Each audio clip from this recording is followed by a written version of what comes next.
Shalom, shalom bien-aimés. Me revoici ce soir devant vous pour continuer, pour parler de notre col de découverte. Prions parce que nous avons l'habitude de prier avant de commencer. Père de gloire, Père de bonté, nous bénissons ton nom. Nous élevons ta grandeur, Seigneur. Merci pour ces moments, Seigneur, que tu nous mets encore devant ta parole. Tu veux nous parler ce soir, Seigneur. Nous sommes là à t'écouter. Nous avons préparé nos cœurs, Seigneur, pour écouter ta parole. Laisse que cette parole trouve une bonne place dans nos cœurs. Merci, Saint-Esprit, pour nous conduire, car c'est toi qui nous donnes l'esprit de discernement, pour que nous puissions voir qu'est-ce que nous allons retenir par rapport à cette leçon. Sois béni, sois élevé, au nom de Jésus-Christ. Amen. Bonsoir bien-aimés, vraiment je vous salue. Nous sommes toujours dans la deuxième partie qui parlait du nom de Dieu. La dernière fois nous avons vu Exode chapitre 3 verset 14. C'était là normalement notre leçon. Évidemment nous avons vu encore d'autres choses qui étaient aussi importantes par rapport à notre connaissance. Mais le message se trouvait au verset 14, là où Dieu a donné son nom à Moïse. Il a dit qu'il s'appelait Je suis, et ce nom Je suis était représenté par 4 lettres, Y, H, W, H. Alors, ils avaient peur de prononcer ce nom parce que Dieu leur a interdit de profaner son nom. Selon Exode chapitre 20, verset 3, Dieu avait dit que ils ne doivent pas profaner son nom. Alors, c'est pourquoi dans leur vie, ils avaient peur de parler, de prononcer ces noms-là parce qu'ils avaient peur, ils ne voulaient pas les profaner. Alors, pour parler de Dieu, ils utilisaient les mots Adonai qui voulait dire Seigneur, mon Seigneur. Alors, au fur et à mesure qu'ils avançaient, Dieu donnait des révélations et Dieu a fini par leur donner la sagesse d'appeler Yahvé d'abord et puis ils ont pris le voyelle qui était dans la prononciation de Yahvé. Ils ont connecté avec les voyelles de Adonai pour faire Jéhovah. C'est ce que nous avons vu la fois passée. Alors, si nous regardons au verset 15, toujours de Exode chapitre 3, là nous verrons que Dieu est en train d'insister, à part les noms qu'il a dit qu'il s'appelait Je suis, il dit aussi à Moïse de rappeler aux enfants d'Israël qu'il était le Dieu de Jacob, le Dieu d'Abraham, d'Isaac et de Jacob. Cela veut dire quoi? Cela veut dire que dans cette première explication de son nom, Dieu utilise la première personne du singulier. Il met beaucoup d'accent sur lui-même en disant je suis. Il disait qu'il insistait sur je suis pour se révéler comme le Dieu toujours présent. Aussi, il a réalisé son alliance et sa promesse en faveur de la postérité d'Abraham. Car il a voulu aussi que ceux-là sachent que le Dieu là, il avait collaboré avec Abraham, Isaac et Jacob. Donc, il était le Dieu de la promesse et le Dieu d'alliance. Pourquoi le Dieu de la promesse? Parce qu'il est fidèle à la promesse qu'il avait faite à Abraham. Alors, il est aussi nécessaire que nous, pendant que nous prions, que nous puissions parfois aussi dire à ce Dieu-là, l'appeler Dieu d'Abraham, Dieu de Jacob et Dieu d'Isaac. Parce que Dieu insiste aussi, bien qu'il s'appelle Je suis. Alors, bref, nous voyons que le nom Jéhovah tire son origine du verbe être. Du verbe être. Parce que quand il dit je suis, c'est que ce nom-là tire son origine du verbe être. Alors, cela exprime trois formes. C'est-à-dire que dans je suis, nous voyons le passé, le présent et le futur. D'où on a traduit ces noms en français par éternel. Par éternel. C'est-à-dire que en appelant Dieu éternel, on dit que c'est celui-là qui s'est manifesté, qui se manifeste et qui se manifestera encore et toujours à l'homme. Donc, il est l'éternel. Dans l'expression française, on l'appelle éternel. Alors, dans l'équivalence hébraïque, on l'appelle Yahvé ou Jéhovah. Comme nous l'avons dit la fois passée, des qualifications lui sont ajoutées pour faire comme nous avons fait la fois passée avec les noms elle. Alors aujourd'hui, les premiers noms ayant la qualification, c'est Jéhovah Jireh, qui se trouve dans le livre de Genèse, chapitre 22, verset 14. Mais comme d'habitude, nous voulons souvent lire tous les textes pour comprendre quel était le contexte, pourquoi on a donné ces noms, quelles étaient les circonstances qui les a poussés à parler de ces noms. Voilà pourquoi je vais lire le livre de Genèse, chapitre 22, verset 1 jusqu'au verset 14. J'ai lu au nom de Jésus-Christ. Après ces choses, Dieu mit Abraham à l'épreuve et lui dit, « Abraham !» Et il répondit, « Me voici. » Dieu dit, « Prends ton fils, ton unique, celui que tu aimes, Isaac. Va-t'en au pays de Moréja. Et là, offre-le en holocauste sur l'une des montagnes que je te dirai. » Abraham se leva de bon matin, sella son âne et prit avec lui 2 serviteurs et son fils Isaac. Il fendit du bois pour l'holocauste et partit pour aller au lieu que Dieu lui avait dit. Le 3e jour, Abraham, levant les yeux, vit les lieux de loin. Et Abraham dit à ses serviteurs, « Restez ici avec l'âne. Moi et le jeune homme, nous irons jusque-là pour adorer et nous reviendrons auprès de vous. » Abraham prit le bois pour l'holocauste, le chargea sur son fils Isaac et porta dans sa main le feu et le couteau. Et ils marchèrent tous deux ensemble. Alors Isaac parla à Abraham son père, dit, « Mon père !» Et il répondit, « Mais voici mon fils. » Isaac reprit, « Voici le feu et les bois, mais où est l'agneau pour l'holocauste? » Abraham répondit, « Mon fils, Dieu se pourvoira lui-même de l'holocauste, de l'agneau pour l'holocauste. » Et ils marchèrent tous deux ensemble. Lorsqu'ils furent arrivés au lieu que Dieu lui avait dit, Abraham y éleva un autel, rangea le bois. Il lia son fils Isaac et le mit sur l'autel, par-dessus le bois. Puis Abraham étendit la main et prit le couteau pour égorger son fils. Alors l'ange de l'Éternel l'appela de cieux et dit, « Abraham, Abraham !»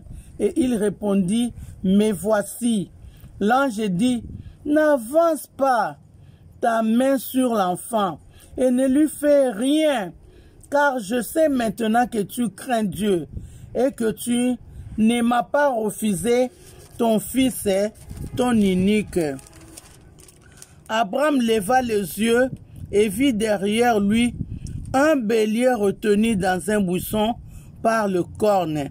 Et Abraham alla prendre le bélier et l'offrit en holocauste à la place de son fils. Abraham donna à ces lieux le nom de Jéhovah-Jireh. C'est pourquoi l'on dit aujourd'hui, à la montagne de l'Éternel, il sera pourvu. Dans ces textes, on nous relate l'histoire d'un père qui, ayant seulement un fils, il doit le sacrifier à Dieu parce que c'est Dieu qui lui demande de le faire. Ce père-là, c'est Abraham. De toute façon, analysons petit à petit notre texte, c'est-à-dire voyons les passages qui nous intéressent. Mais, en bref, l'histoire, c'est celle-là. Le passage qui nous intéresse en passant, nous sommes au verset 2. Dieu dit, prends ton fils, ton unique, celui que tu aimes, Isaac, va-t'en au pays de Moréja, et là offre-les en holocauste, sur l'une des montagnes que je te dirai. Le mot qui nous intéresse ici, c'est le pays de Moréja. C'est sur la montagne. Le pays de Moréja se trouve à Jérusalem. C'est une des montagnes qui se trouve à Jérusalem, à côté de laquelle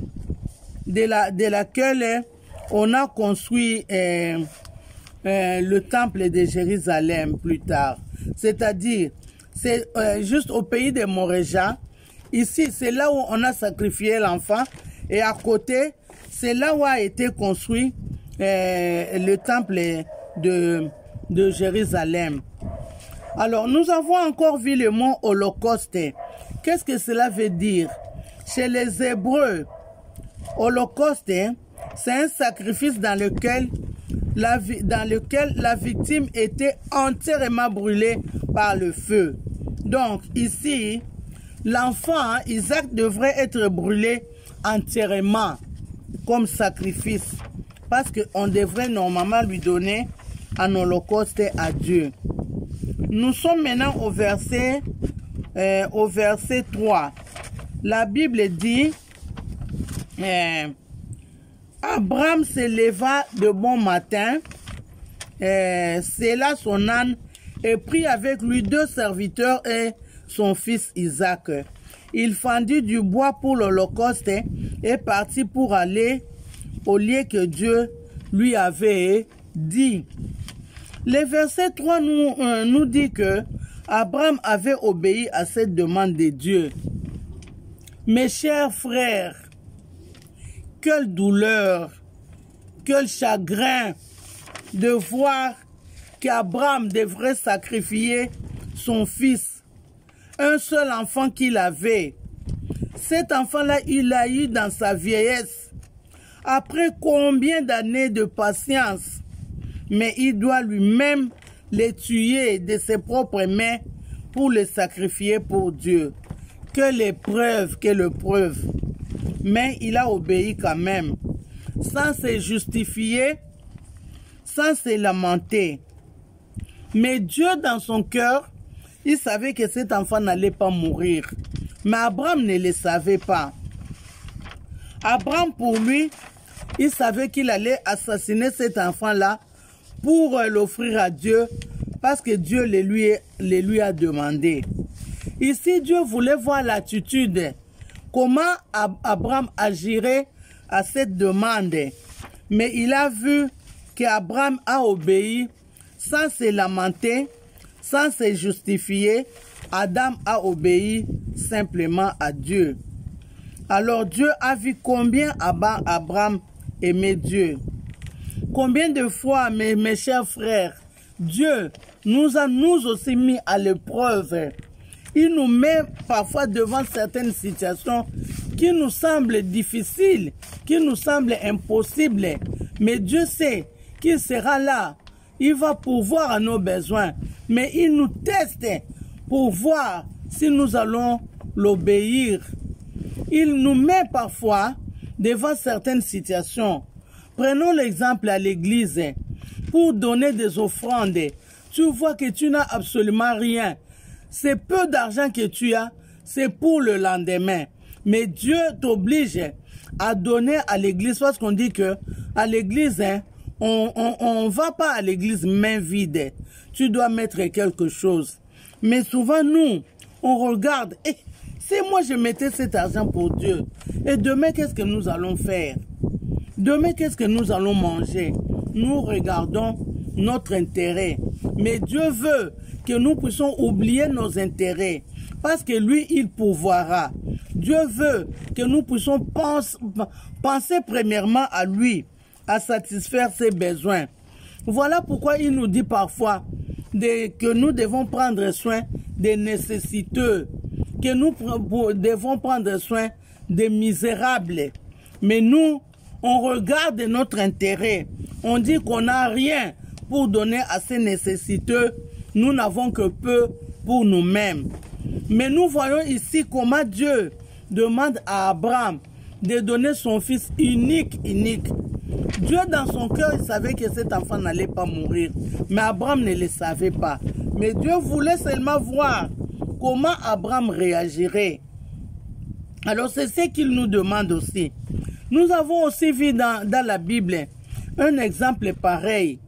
Le prophète Élisée, quand il s'est présenté devant la veuve de Sarepta, cette veuve-là n'avait rien d'autre que cette petite quantité qui devrait lui servir ce soir et demain.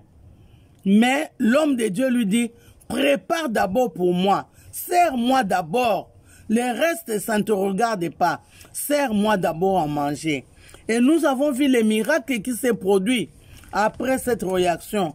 Quand la veuve a servi, premièrement, l'homme de Dieu, en tout cas, Dieu a pourvu aux besoins de la veuve. De la veuve. Nous connaissons très bien cette histoire.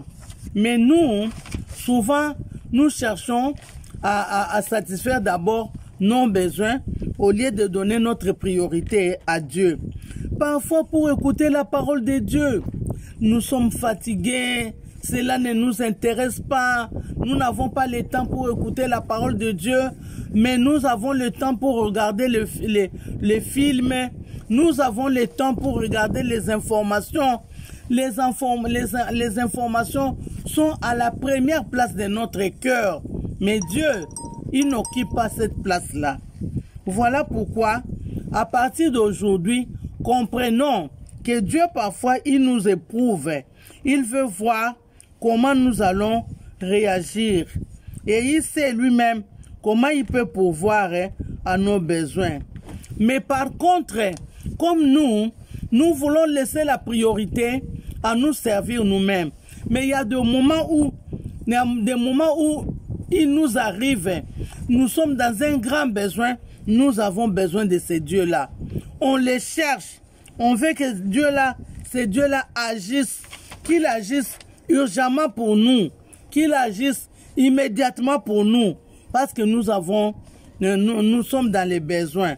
Mais pour ces dieux-là, nous voyons que faire un sacrifice pour ces dieux-là, c'est vraiment un problème.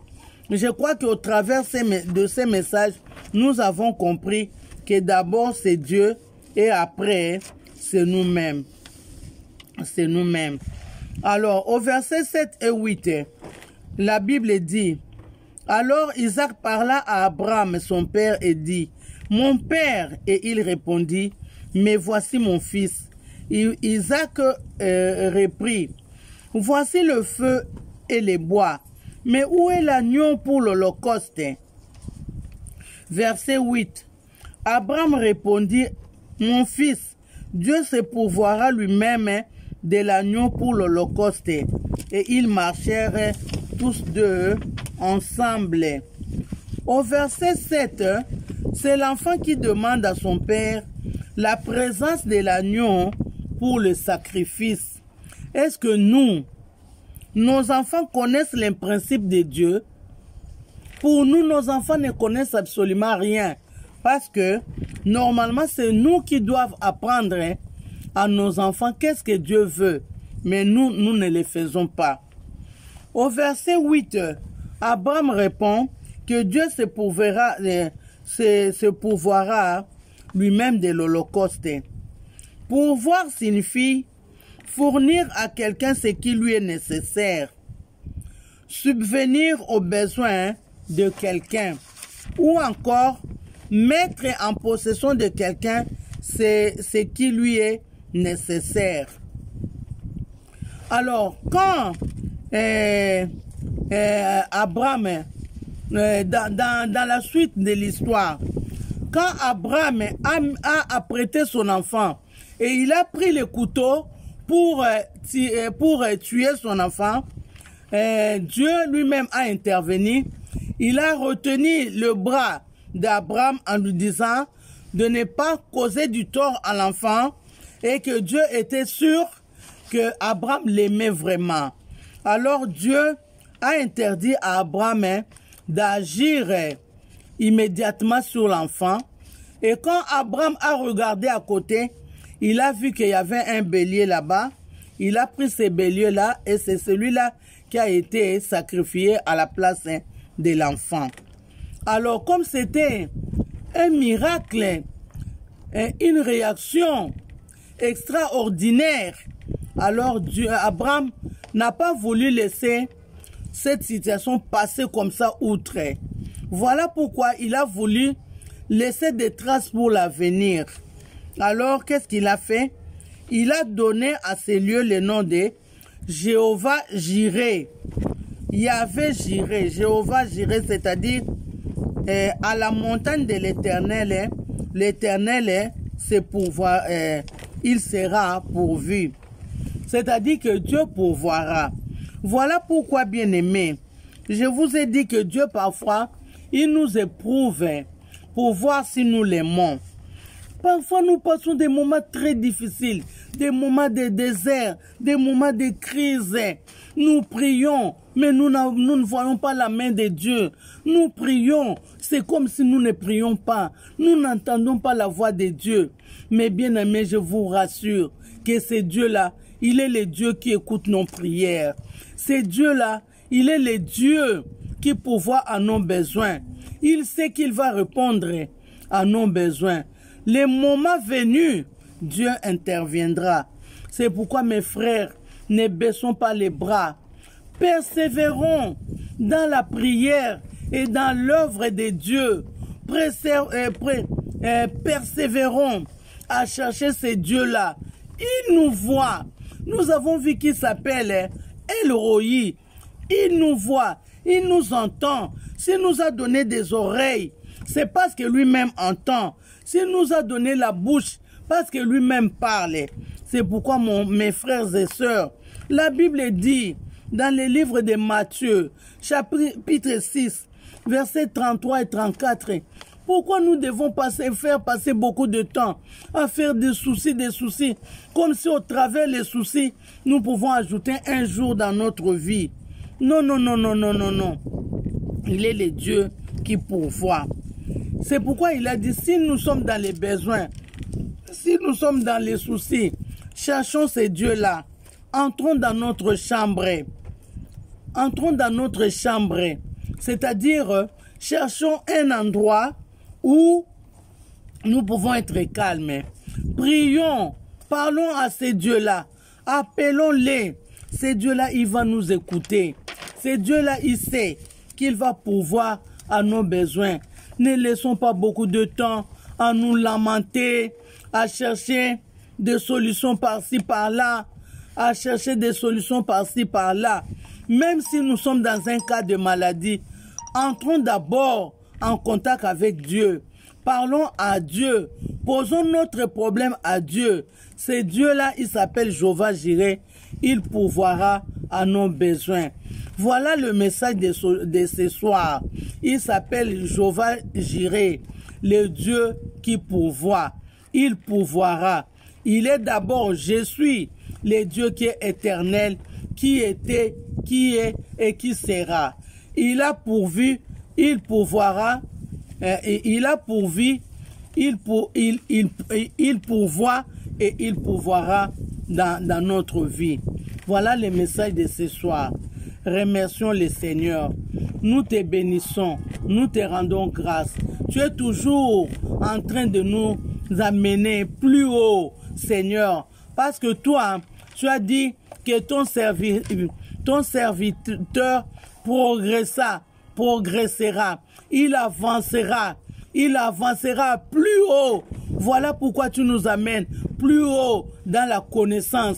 Aujourd'hui, nous te découvrons que tu es le Dieu qui pourvoit, qui a pourvu, qui pourvoit et qui pourvoira toujours dans nos besoins. Seigneur, nous serons accrochés à toi. Nous ne te laisserons pas. Parce que même toi-même, tu as dit que tu nous délaisseras jamais, que tu nous abandonneras jamais. Seigneur, nous nous accrochons à toi. Nous serons toujours à toi. Nous allons rester toujours à tes pieds, Seigneur, pour te parler, pour te chercher et pour te servir. Nous te bénissons, nous te rendons grâce pour ces messages, Seigneur, pour ces messages qui nous réconfortent, pour ces messages qui nous donnent de l'espoir. Sois béni, Seigneur, sois magnifié, sois élevé. Dans le nom de Jésus, nous avons prié. Amen. Amen, amen, amen. Gloire à l'Éternel. Nous allons nous revoir la fois prochaine. Ciao. Que Dieu vous bénisse abondamment. Ciao, mes bien-aimés.